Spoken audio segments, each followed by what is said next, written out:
Pek muhtemel bugün göreceğiniz yerin varlığından bile haberdar değildiniz. 107. ülkene gel ve böylesine harika bir şey gör. İnanamıyorum. Bu gerçek mi ya? Böyle bir şeyi dünyanın hiçbir yerinde görmedim. Bu zamana kadar burayı gösteren neredeyse hiçbir büyük YouTube hesabı yok. Motorlar çalıştı. Ben ne yaşadım ya? Sizlere iyi seyirler. Bana da bir çocukluk hayalini gerçekleştireceğim şahane bir Belize gezisi olsun. Türkiye'nin lider su arıtma markası Aura Sebilon Unique sunar.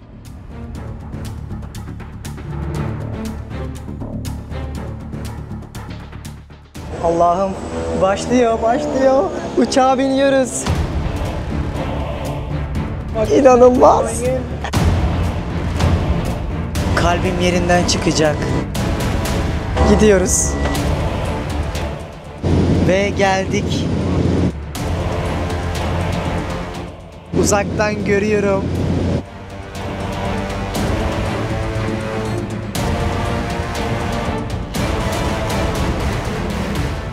Bu inanılmaz bir şey. Yani rüya gibi. Başka bir gezegen gibi.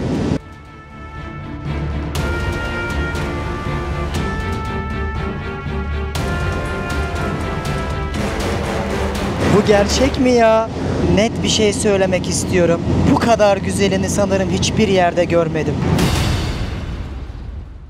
Hanımlar beyler, ben Deniz Pehlivan. Dünya turumun en çılgın, benim için en özel bir çocukluk hayalim. Ölmeden önce gerçekleştirilecek, görülecekler listemin en önemli yerinde bulunan, gelmesi çok meşakkatli olan ama geldiğime değecek olan Belize durağına hoş geldiniz. Muhtemelen introda gördüğünüz o güzel yerleri çoktan gitmişimdir. Ama şu anda daha onu yaşamadığım için heyecandan ölüyorum. Sabahın köründe kalktım. Güne çok enerji dolu başladım. Baksanıza yüzümün mutluluğunu ya. İşte bir şey yapıyor olmak, yeni bir yer görüyor olmak, hayalinizi gerçekleştirebiliyor olmak sanırım insanın yaşadığını hissettiren en büyük motivasyon olsa gerek. Vallahi diyorum bak, gerçekten bunu hissettim bu yolculuğumda ve tek başıma geziyorum şu anda. Böyle çok zamanım oldu düşünmeye. Allah bana bu kadarını nasip etti. Daha da güzeli sizin olsun. Bugün gözünüzün gördüğüne inanamayacağınız, canlısını bile gördüğünüz, bu gerçek mi diyeceğimiz bir yere gidiyoruz. Türkiye'de bu zamana kadar burayı gösteren neredeyse hiçbir büyük YouTube hesabı yok. O yüzden bugün izleyecekleriniz çok özel olacak.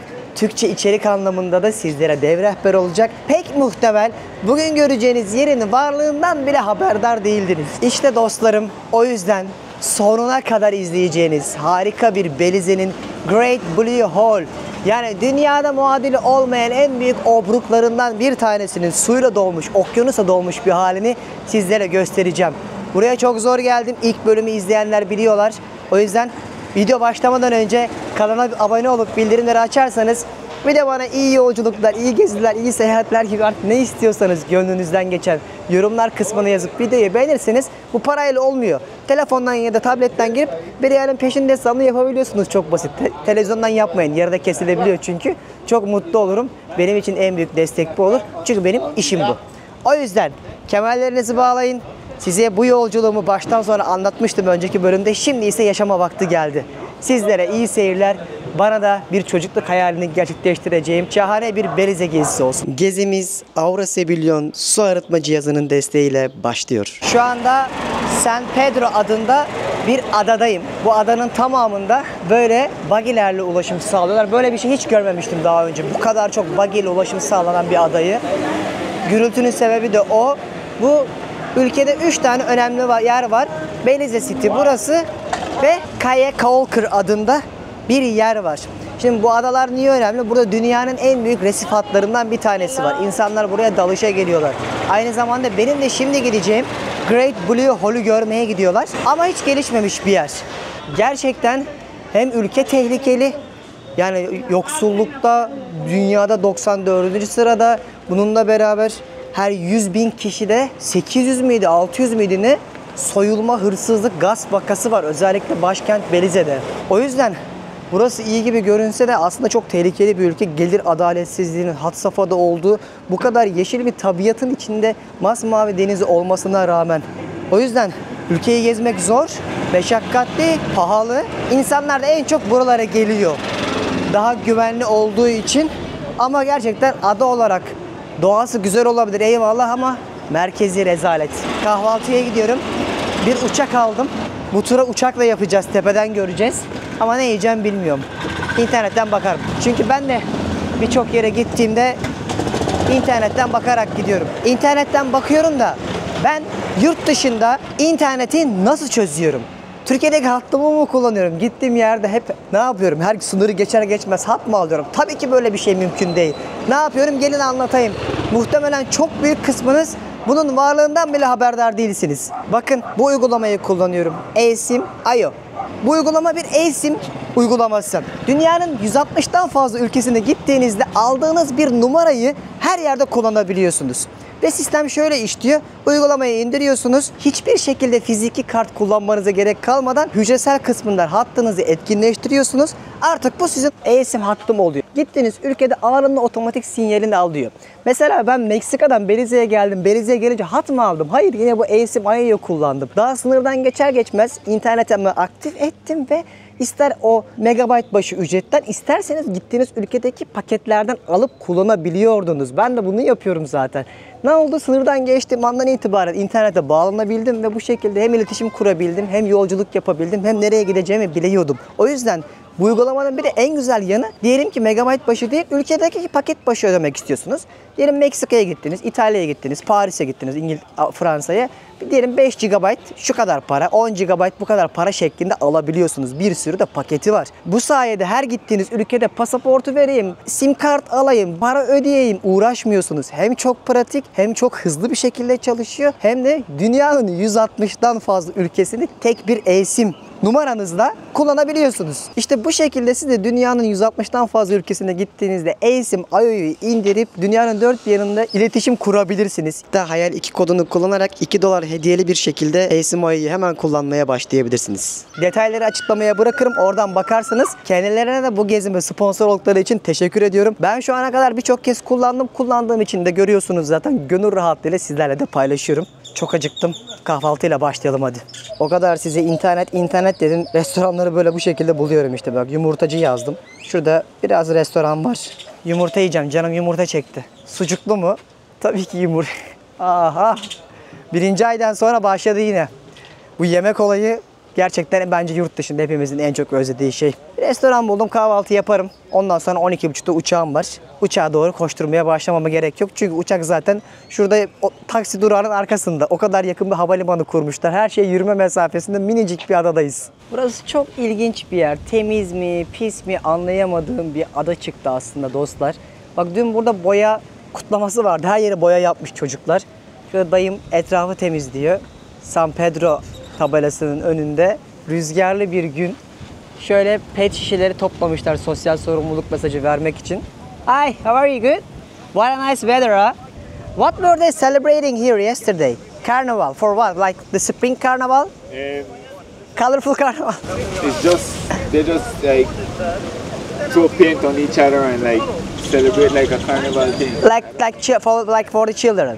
I guess so. Have a lovely day. See you. Geldik deniz kısmına. Ben dün var ya şu en başından gece sonuna kadar yürüdüm. Dedim bakayım güzel bir şey var mı? Bir tane düzgün restoran var. Geneli derme çatma yerler. Bakın insanlar bu coğrafyanın ne yazık ki baş belası olan bu deniz otlarını böyle topluyorlar. Plajlar temiz kalsın diye. Sonra şu şekilde biriktiriyorlar. Muhtemelen sonra bir yere götürüp yakıyorlar. Bu zararlı mı, faydalı mı ya da doğa bunu istiyorsa niye topluyorlar hala anlamadım. Meksika'da da aynısı vardı. Ama daha çok kirlenmeden dolayı olduğunu birkaç yerde okumuştum. Bilmiyorum. Bilenler varsa yorumlara yazsın. Hadi bugün güneşli bir gün gibi. Allah'ım dua ediyorum lütfen güneşli olsun diye. Çünkü gölge ve yağmur olursa o Great Blue Hole'un o gizemini, müthişliğini, şahaneliğini göremeyiz. Bakar mısın yürüdüğüm yola kafayı yiyeceğim. Evin içinden palmiye ağacı, kokonat ağacı çıkmış. Ne diyor? Aa burada da bir kafe varmış. Ben burayı görmemiştim. Fiyatlarına bakalım. 2'ye bölerseniz arkadaşlar dolar fiyatını anlarsınız. Hello, how are you doing? Good? I'm just looking around. Thank you. Burada böyle çok güzel sağ tarafında binalar, yapılar var. Kimisi otel, kimisi pansiyon, kimisi lüks otel hizmeti veriyor. Şuradaki iskeleleri görüyor musunuz? İşte bunların tek amacı var. Şu etraftaki dünyanın en büyük ikinci resif bariyerine girip görüp dalış yapmak. İnsanlar buraya sırf bunun için geliyor. Adadaki bence en şık yerlerden bir tanesi burası. Akşam da yemeğe buraya gelmiştim. Kahvaltıda burayı tercih ettim. Çok güzel bir manzarası var. Böyle sanki bir kadının saçlarının ahenkle böyle rüzgarla salınıyormuş gibi görünmüyor mu? İşte mutlu olduğunuzda böyle şiirler bile yazasınız geliyor. Etrafa baktıkça böyle içinizden her şey çok güzel gelmiş gibi böyle hissediyorsunuz. Burada şu an istediğim şeyler yokmuş. Başka yere geçiyorum. ZZN Beach Club'ı. İnternetten baktım, fotoğrafları fena değildi. Bakalım. Oh, en azından manzarası çok güzel. Benim bu ülkede şu ana kadar en çok şaşırdığım şey fiyatlar. Yani ülkenin en ünlü adasındayım. Hani uçaklar inanılmaz pahalı ama yeme içme oldukça uygun. Mesela şöyle yumurtalı bir et 20 dolara geliyor. Portakal suyu 5 dolar. Kokteyl içiyorsun 10 dolar. Hatta bazen happy hour oluyor saat 5 ile 7 arasında, 2 tanesi 10 dolar falan. Yeme içme fiyatları anlamında çok beğendim. Adada birçok şey çok uygun. Su da bedava. Daha ne olsun. Ne yapacaksın işte, ben de serpme kahvaltıya geldim. Buralarda böyle. Kahvaltı yok. Allah'ım. Yumurtayı etin üstüne koymuş. Kafayı yiyeceğim. Yanına da karpuz koymuşlar. Neyse karpuzla başlayalım. Vay. Diyeceksiniz ki bir karpuz ne kadar güzel olabilir. Buralarda karpuz güzel olmuyor normalde. Çok beğendim. Kahvaltıda et diyoruz. Adana'da mıyız mübarek? Ha, etin suyu da yumurtaya karışıyor. Bunu düşünemiyorlar mesela. Bak şöyle bir et. Çok sert. Buranın yumurtası çok iyi arkadaşlar. Ben zaten yumurta yemeye gelmiştim. Neyse sorun yok, her şey çok güzel olacak. Hadi bana afiyet olsun. Peki yemekler yendiyse, enerjiler alındıysa şimdi sen de çayını şöyle bir koy. Çekirdeğini mi alıyorsun, kahvaltını mı yapıyorsun? Oturup keyfini çıkar. Başlıyoruz. Her ülkede yaptığımız gibi. Böylesine küçük bir ülkede, Orta Amerika'nın en küçük ülkesi burası. Ve oldukça da yoksul bir ülkede. Ne var da insanlar buraya geliyor? Ya da diğer türlü soralım. Burada insanlar nasıl yaşıyor? Dünyanın bu kadar suçluluğun olduğu bir coğrafyasında hemen dibinde El Salvador var mesela. İç savaştan kırılıyor ki oraya da gittim anlattım. Burada da Belize City var. Bu insanlar nasıl yaşayabiliyorlar? Hadi gelin anlatayım. Türkiye'nin 40'ta biri bir araziye sahip burası. Aslında haritaya baktığınızda nokta kadar bir yer diyebiliriz. Nüfusu sadece 400 bin. Ülkenin gayri safi milli hasılası 2 milyar dolar civarında. İnsanlar burada genelde aylık 100-150 dolara yaşamaya çalışıyorlar. Ama aynı ülkede bir yerden bir yere giderken gidiş dönüş 200 dolar uçak bileti bulabiliyorsunuz. Çoğu yere uçak yok. Ülkenin en büyük kenti, aynı zamanda eski başkenti Belize City. Ama aslında başkenti Belmopan adında bir kent. Burası yıllarca Mayaların olduğu dönemlerde İspanyolların, İngilizlerin bölüşemediği bir yer olmuş. Öyle ki o kadar zengin olmuşlar ki şu andaki nüfusundan daha çok insan yaşıyormuş burada. Sonra İspanyollar, İngilizler burayı paylaşamıyorlar aralarında. Ticaret bitiyor, ülke yoksullaşıyor. Hatta öyle ki burası aslında Belize diye bir ülke değilmiş, biliyor musunuz? Burası aslında Britanya Honduras'ıymış. Güneş batmayan topraklar olarak geçiyormuş ve öyle ki buradaki insanlar hala günümüzde derme çatma evlerde, tenekeden yerlerde yaşıyorlar. Aynı ülkede de dünyada başka hiçbir yerde göremeyeceğiniz dünyanın en büyük obruğu Great Blue Hole var. Aslında yemyeşil bir coğrafya. Mayıs ayından Kasım'a kadar fırtınaların olduğu, ki bundan 20 sene önce mesela ülkeyi yerle bir etmiş bu dev kasırgalar. Birazcık şanssız bir coğrafyada yaşıyorlar. Sadece Atlantik'e, yani Karayipler'e kıyısı var ve bu ülkenin sınırı dünyada başka hiçbir yerde neredeyse göremeyeceğiniz bir sınıra sahip. Nasıl mı? Hadi gelin onu da anlatayım. Yıllar önce Belize'ye gelmek istediğimde Panama, Costa Rica, Nikaragua, Honduras haritaya bakmıştım ve Belize'nin batısında çizgiler görmüştüm. Lan dedim, bir ülkenin nasıl olur da sınırında çizgiler olur, değil mi? Yani haritaya baktığınızda ne görürsünüz? Sınır varsa ve Birleşmiş Milletler tarafından da resmi olarak tanınan bir ülke ise düz çizgi olmasını beklersiniz. Burada öyle değil. Guatemala diyor ki hayır diyor, bu sınırdaki yerler benim diyor. Yıllardır, 30-40 yıldır devam eden bir anlaşmazlık var. Ne savaş ediyorlar ne birbirleriyle mücadele. Ama sınırlar hala resmi olarak bir tarafa ait olmadığı için tarafsız bölge gibi tutulmuş. İşte bu yüzden de Belize'nin haritasına baktığınızda çizgi çizgi sınırlar görebiliyorsunuz. Dünyada bunu muhtemelen daha önce hiçbir yerde anlatmamıştım. Ve Deniz Pehlivan'ın size her gittiği ülkede bağladığı hikayeye gelelim. Güneş batmayan diyarlar. Hindistan, Avustralya, Güney Afrika gibi ülkeler hep kimin sömürgesiydi? İngilizler. Burası da işte İngiliz Milletler Topluluğu'na bağlı bir ülke. 16 tane ülkeden bir tanesi. Hala günümüzde bile Hindistan bile bunlardan bir tanesi. Ve bunların aslında Birleşik Krallık yani İngilizler tarafından atanmış valileri var. Bu valiler ülkenin başbakanının seçilmesinde seçime gidiyorlar. Ama aslında buranın yönetimi hala Birleşik Krallık yani İngiltere kraliyet ailesine ait biliyor musunuz? Hala günümüzde bile. Aynı Karayipler'deki o St. Virgin vesaire adalarını gezerken anlattığım gibi buranın da yönetimi yönetimi bir İngiliz valisinin aslında yönetiminde. Tabii ki göstermelik başbakanlar da var. Hatta öyle ki şimdi size buranın parasını göstereceğim. Dün para bozdurdum. Ne demek istediğimi daha iyi anlayacaksınız. Bak şimdi. Abi bakar mısınız? Kraliçenin fotoğrafı var. Arkasında Belize Merkez Bankası var. Singapur'da da aynı şey geçerliydi. Mesela Singapur'da o 16 ülkeden bir tanesi. Ve valinin imzası var. Burada görüyorsunuz. Adamlar sistemi çok iyi kurmuşlar. Güneş batmayan ülke. Dünyanın her yerindeler. Özgür gibi ülkeler ama aslında hepsi hala ucundan da görünmese de bağlı ülkeler.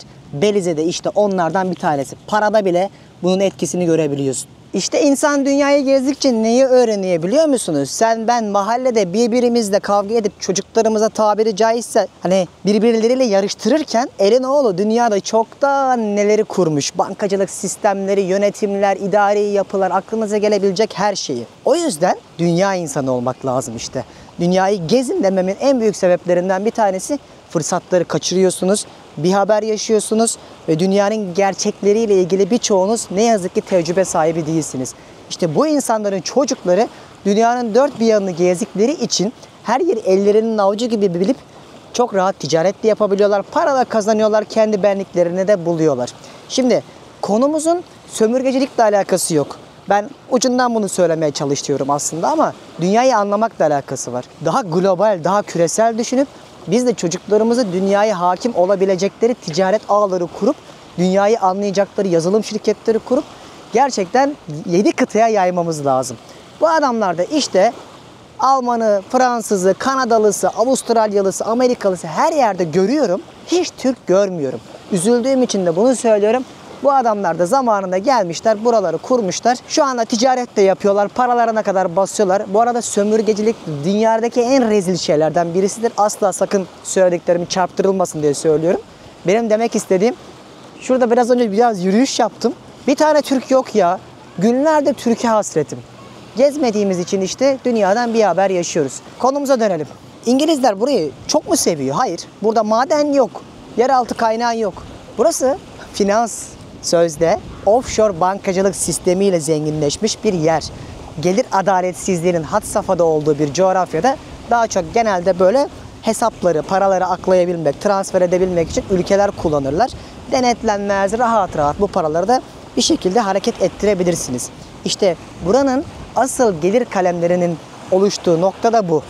Tabi sadece bu mu? Hayır. Özellikle Latin Amerika'da o Kolombiya taraflarından en büyük uyuşturucu ticaret duraklarından bir tanesi burasıymış. Çünkü buradaki adalara yakıt ikmali ve transfer için zamanında kullanırlarmış. Hatta Netflix'te bunun dizisi de var, izlersiniz. Buradan da Miami'ye götürülürmüş birçok ürün. Günümüzde var mı? Var diyenler de var, yok diyenler de var.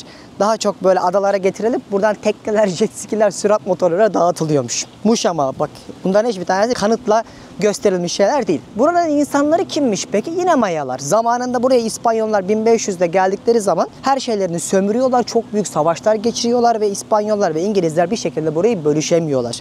Günümüzde de bir önceki videoda da söylediğim gibi bu ülkenin en büyük nüfusunu oluşturanlar Afrikalı siyahiler.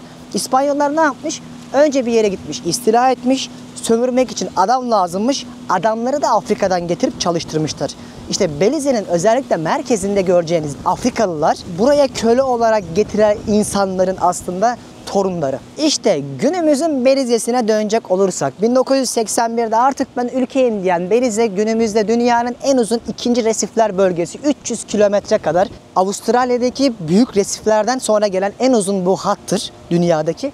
dalış noktası olarak biliniyor. Çok az gelişmiş bir yer burası. Hala çok yolu var. Keza Filipinler gibi mesela benim ilk aklıma orası gelmişti. Ama gerçekten güzel bir tabiatı var.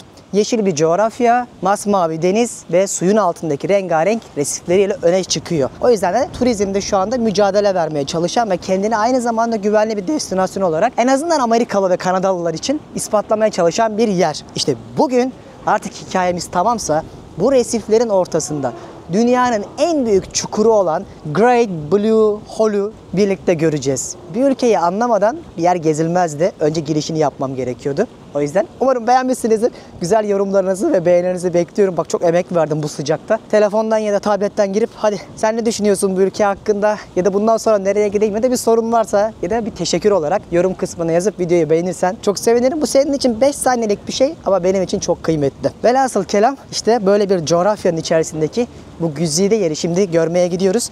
Çantamı otele bırakmıştım. 12.30'da uçağım var. Uçağıma da yürüyerek bineceğim şimdi buradan şehrin merkezinden. Başlıyoruz. İyi seyirler. Otelden çantalarımı aldım. Havalimanına gidiyorum. Bir yandan da sıcakta Instagram'da bakın bir hayalin peşinde hesabımda Reels'lar falan paylaştım. Arada 9 saat fark var. O yüzden size akşama denk getirmeye çalışıyorum. İzleyin. Orada anlık böyle story ve Reels'lar paylaşıyorum. Takip ederseniz görürsünüz. Dev gezi rehberleri hazırladım. Çok işinize yarar. Instagram'a da gelin. Ben de havalimanına gideyim. Ulan iyi ki büyük sırt çantamı almamışım. Sezer'e kilitlemiştim. Dursun yanında diye. O buraya daha önce gelmişti. Verdiğim en doğru karar. Keşke hep böyle daha hafif çantayla gezsek. Vallahi hiç şikayetçi olmam. Böyle akşama kadar yürüyebilirim. Bunlar da işte onların böyle klasik Karayipler'deki dışı ahşap görünen, tek katlı, iki katlı, hiç lüks görünmeyen öyle yerlerde yaşadıkları evleri. Havalimanı da şurası. Ülkenin %70'inden fazlası Hristiyan, %15'i ateist ve diğer dinler diye gidiyor. İspanyollar geldiklerinde hemen bunları da Hristiyanlaştırmışlar ve farklı yerlerde kiliseler gördüm ama çok küçük kiliseler bunlar adada olduğumuz için.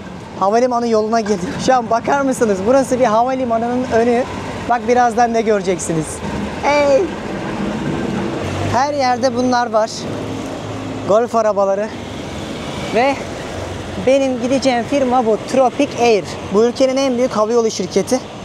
Soralım bakalım check-in neredenmiş. Hi, where can I make check-in for Tropic Air? Other way? Thank you. Aa, burası çok lüksmüş. Geldiğim böyle değildi. Hele bindiğim hiç böyle değildi. Detaylıca açıklamaya başım yanmış olabilir. Bu dünya turumun bağlantısını da koyarım. Buraya nasıl geldiğimi de oradan izleyin. Ve neden bunu söylediğimi anlayacaksınız. Bu çok lüks ya. Beklenmedik bir şekilde. I have a Great Blue Hole tour. Hangisi ya benim pasaportum? Benim 2 tane pasaportum var ha. Güneş başıma geçti. İçerisi de buz gibi, tam hasta olmalık. Böyle bir şey ilk defa görüyorum. Binerken bu Burgundy diye çağırıyorlarmış. Ne ola ki acaba? Hanımlar beyler. Burada 2 tane çok büyük havayolu şirketi var ama en büyüğü bu. Diğeri Binnak, Maya diye geçiyor. Bu da Tropic Air. Şimdi Belize City yani bunların en büyük kentine gitseydim oradan da binebiliyorum. Sabah bahsettiğim diğer adadan da binebiliyorum, buradan da binebiliyorum. Ama günler öncesinden bu uçaklar doluyor. Çünkü bunlar pırpırlı küçük uçaklar. Belli adalardan belli yani 2 defa 3 defa sefer yapılıyor. Ama Amerikalılar sayesinde sağ olsunlar çoğu hızlı şekilde tükeniyor. Kanadalılar da aynı zamanda. Fiyatları da $250 civarında. Bir de buradan ana karaya gidiş geliş uçak bileti alıyorsunuz. Ayrıca $150 da ona veriyorsunuz. Kaldın ettin yani şu bir günlük maliyeti bana $500-600 geldi minimum. Değer mi? Değer. Çocuğum yok. Okul masrafı yok. Karım yok. Kiram yok. Parayı niye harcayacağım? Bunu harcıyorum. Pişman mıyım? Gram değilim. Değecek mi? Değecek. Hayatta görülmesi gereken bir şey. En azından bazen böyle bir şeyler yaşarken kendimi böyle teselli ediyorum. Şimdi biz bunu niye görmeye gidiyoruz? 300 kilometre uzunluğunda dünyanın en büyük ikinci resif hattı bu. Bunu her yerde görebilirsiniz. Filipinler'de, Tayland'da, Maldivler'de, Seyşeller'de, Mauritius'ta, Mısır'da resifler var. Bizde yok. Akdeniz'de, tuzlu suda olmuyor. Ama amacımız bu sefer dalmak değil. Çünkü bu dünyanın en büyük obruğunu yukarıdan görmek, bir göz şeklinde. Öyle ki etrafındaki resiflerin o turkuaz rengi ve ortasındaki derin noktasının maviliğini başka hiçbir yerde göremiyorsun. Dünyanın en güzeli olarak geçiyor. Hatta öyle ki burası dünyanın en iyi 10 dalış yerinden biri seçilmiş. Tabii ki ben onu yapmayacağım çünkü ben dalamıyorum. Klostrofobim var, içim sıkılıyor. Bunun benzerini Kızıldeniz'de, Çin'de ya da Pasifik'te de görebiliyorsunuz ama en net şekilde görüneni bu. O yüzden bu kadar çok ilgi toplamış ve UNESCO koruması altında çok kıymetli bir yer. Bu kadar mucizevi bir şey nasıl oluşmuş? Mayaların inandığı tanrılarla bağdaştırdıkları yerler var tabii. Detaylar var işte yerin altında tanrı ile iletişim kurmak için vesaire ama bilimsel olarak buzul dönemde kireç taşlarının erimesiyle çöküyor. Zaten sarkıtlar ve dikitler var aşağıda. Akabinde bu obruk oluşuyor. Bu obruk oluştuktan sonra okyanus suyu doldurmaya başlıyor ve resiflerle beraber bu şeklini alıyor. Tamamen bilimsel olarak baktığımızda bu. Hatta bu o kadar önemli bir nokta ki kuzey ve güney yarım küredeki o hatların birbirlerinin nasıl ittiğine dair bilimsel veriler bile kanıtlamışlar bu zamana kadar. Hatta buraya önce Fransız bilim adamları işte sonra Amerikalılar da falan gelmiş çok büyük araştırmalar yapmışlar ve bu bölgeden aldıkları örnekler sayesinde bilim adamlarının çok büyük kanıtladıkları şeyler olmuş. Onlara girmeyeceğim. Peki birazdan dünyanın hiçbir yerinde bu kadar güzelini göremeyeceğiniz bu dünyaca ünlü yerin büyüklüğü ne kadar? Yaklaşık çapı 300 metre, derinliği de 124 metre. O maviyi gördüğünüz koyu mavi yer 124 metrelik bir çukur aslında. Aşağıda sarkıtlar, dikitler falan var ama dalgıçlar gidebiliyor oraya.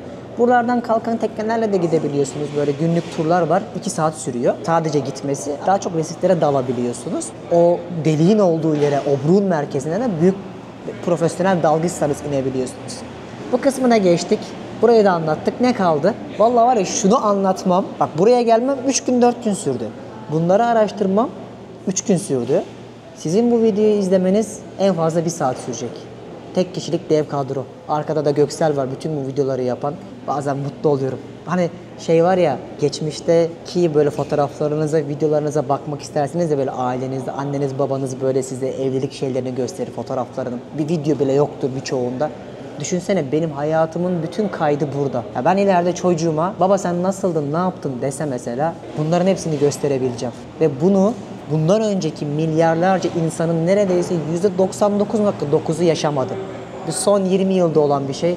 Bence çok kıymetli, değerli bir aslında miras. Ben birazcık da seyahatlerimde gelecekteki teslim edeceğim bayrak yarışındaki gelecek nesillere bir emanet gibi bakıyorum bu işte.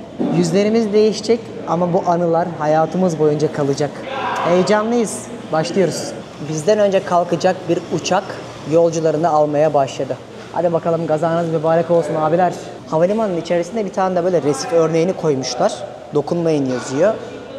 İçinde balıklar da var hatta bak. Böyle bir şey aslında resif. Suyun altında yaşayan canlılar.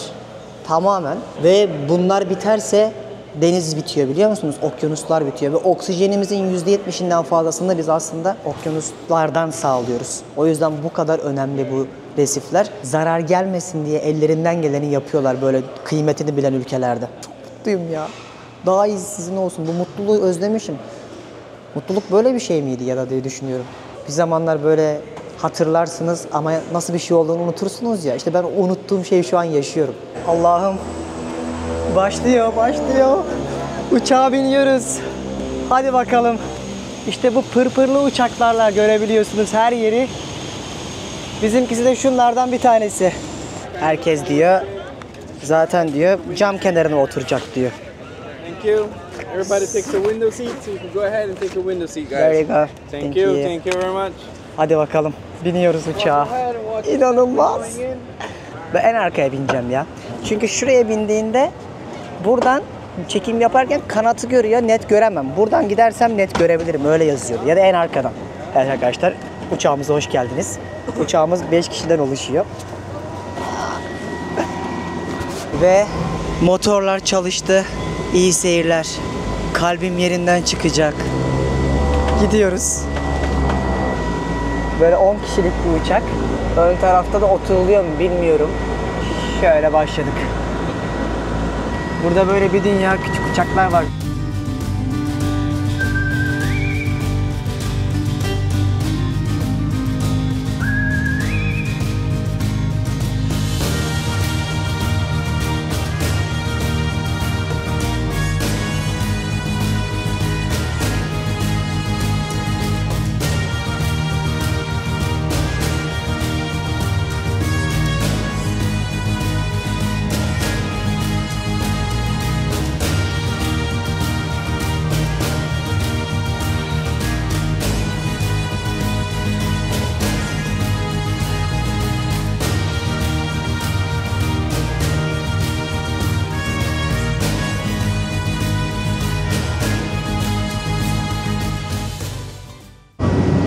gördüklerinizin hepsi resif.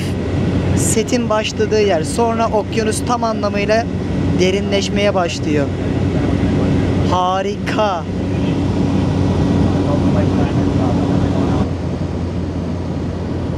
Şu güzelliklere bakar mısınız? Resifler resmen küçük bir ada oluşturmuş. Harika. Yani canlısını size tarif dahi edemem. Ve geldik. Uzaktan görüyorum. 100 saat sonra, bu kadar yolculuktan sonra dünyanın en iyisine hoş geldiniz.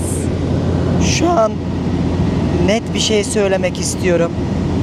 Bu kadar güzelini sanırım hiçbir yerde görmedim. Bu gerçek mi?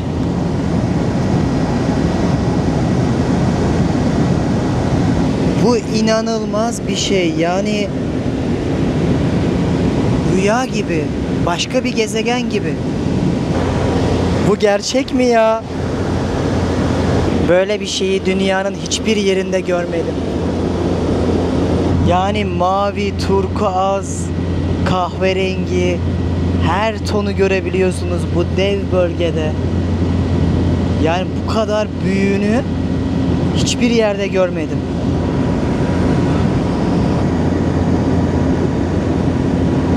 Şu anda tam üstündeyiz. İnanılmaz. Yani resmen bir göze benziyor.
Ve geriye dönüyoruz.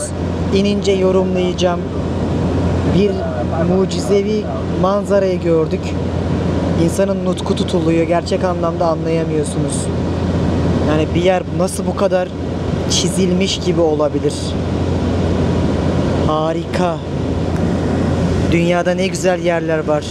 Bunun bir parçası olup size gösterebiliyorsam Türkçe olarak ne mutlu bana. Oğlum çok güzel ya, gerçekten. Şu an inanamıyorum. Yani bir yandan uçakla gitmek de çok keyifli. Sanki elime dokunacağım gibi. Şuraya bak. Tekneyle giden adamlar var sol tarafta. İlk defa tekne görüyoruz. İnanılmaz. İnanılmaz.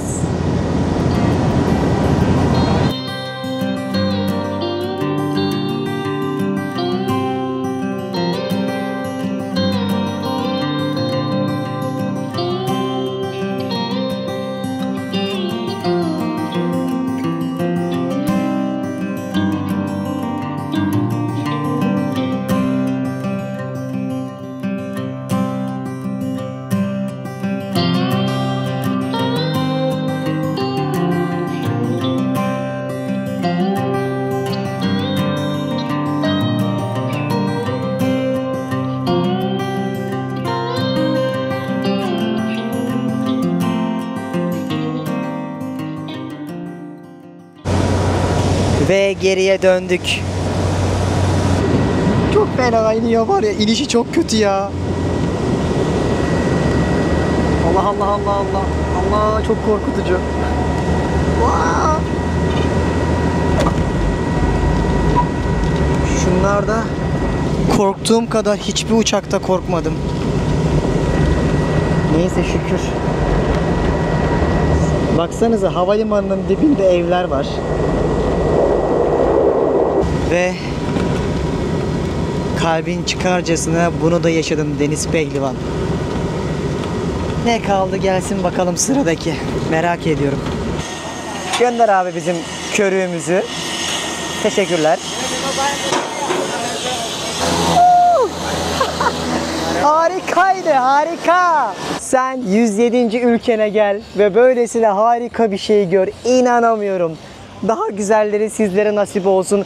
Gözün gördüğünün ekrandaki halini nasıl bilmiyorum ama beni büyüledi. Ağzım açık böyle cama yaslanmış bir şekilde renk cümbüşünü izledim. Maldivler'de de gördüm benzerini. Seyşeller'de, Mauritius'ta falan da var ama bunun şekli harikaydı. Gerçekten dünya harikası dedikleri kadar varmış. Bir hayalim daha gerçek olmuş oldu. Dur bir nefesleneceğim. Bir soluk alacağım, bir su içeceğim, bir duracağım. Bir dakika. Özümseyeyim şu anı. Şükürler olsun. Bu da bitti. Burada bir mekan buldum. Elvis diye. Hem içerisi klimalı hem de ben yine acıktım. Yani benim kadar dünyayı gezip acıkan birini göremezsiniz. Günde 5 öğün yiyorum resmen. Thank you very much. Elvis Kitchen'mış adı. Böyle bir fish and chips söyledim. Yanında da bir karpuz suyu söyledim. Ben ne yaşadım ya? Fotoğraflara falan bakıyorum. Az önce kafayı yedim mutluluktan. Şimdi bir karnımı doyurayım dedim. Çünkü yine ülke değiştireceğim. Güzel bir fish and chips söyledim. Bu da 15 dolara falan geliyor. Böyle bir şey yaptıktan sonra yemek var ya, kahve içmek. Dünyanın en güzel şeyi ya. Böyle hani sırtında yük taşımışsın da hak etmişsin o yorgunluğu. O yemekte senin ödülünmüş gibi geliyor mesela. Benim en çok gezerken hissettiğim bu oluyor. Bu gezide çok yalnız kalınca insan bir de felsefeye çok bağlıyor ya. Sürekli sorguluyorsun hayatı, yaşamayı, mutluluğu. Düşünmeye çok vaktim oluyor benim. Düşünsene işe gitmiyorum. Benim işim bu. Bir yere gitmek zorunda değilim. Patronum yok, maaşım yok. O yüzden çok zamanı olunca da insanın çok düşünecek şey oluyor. Afiyet olsun. Şöyle bir fish and chips. Oğlum çok güzel. Hiç beklentilerimin çok üstünde yemekler. Sabah size karpuzlarını övmüştüm. Bakalım tadı nasılmış. Vallahi Tayland'daki gibi. Bak bu lezzeti Meksika'da bulamıyorsun. Zaten ilk tattığımda anlamıştım. Afiyet olsun. Gezmeyi çok seviyorum. Pek muhtemel dünyada böyle bir yerin varlığından dahi haberinizin olmadığını düşünürken beni takip edenlere böyle güzel bir video hazırlamak istedim. 107. ülkem Belize'de sadece bunu görmek için gelmiştim. Günlerdir yoldaydım. O mavilik, o resifler, o yeşil, o kahverengi renklerin büyüsü inanılmazdı. Umarım ekranlarınızın başında sizler de beğenmişsinizdir. Zaten buralara nasıl gelinir ve bilmeniz gereken her şeyi açıklamaya bırakırım. Gerçekten dünya turu yapmak meşakkatlidir. Bir Roma'ya, bir Paris'e, bir Londra'ya gitmeye benzemez buraları gezmek. Yani hani buradan sonra istesem Guatemala, El Salvador, Honduras'a da gidebilirdim mesela ama zaten hepsini gezdim, biliyorum da. O yüzden bu yolculuklar umarım sizlere aynı zamanda cesaret ve rehber oluyordur. Benim bu işe başlamamdaki en büyük sebep Türkçe kaynağın olmamasıydı. Her şeyin İngilizce olmasıydı. Çünkü yapan yoktu. Bir elin 5 parmağı kadardı. Umarım bu yolda sizlere de rehber oluyordur. Çok mutluyum. Bir şeyi daha başarmış hissiyatıyla buradan ayrılıyorum. Yeni ülkeye geçeceğim. Yine ilk bölümde anlattığım gibi geriye dönüp oradan başka bir uçağa atlayacağım ve yeni ülkem 108.sinde sizlerle beraber kaldığımız yerden devam edeceğiz. Bildirimleri açarsanız görürsünüz. Videolardan haberdar olabilirsiniz. Instagram'dan da takip edin. Bileyar'ın peşinde hesabımda. Orada daha anlık paylaşımlar yapıyorum. Harika bir tecrübeydi. Umarım siz de ekranınızın başında izlerken büyülenmişsinizdir. Şimdilik benden bu kadar. Belize'ye sırf bunun için yine şansım olsaydı ve daha önce görmeseydim yine gelirdim. Hiç tereddüt dahi etmezdim dedikleri kadar varmış. Umarım siz de aynı keyif almışsınızdır. Şimdilik dünya turumda Belize'den elveda.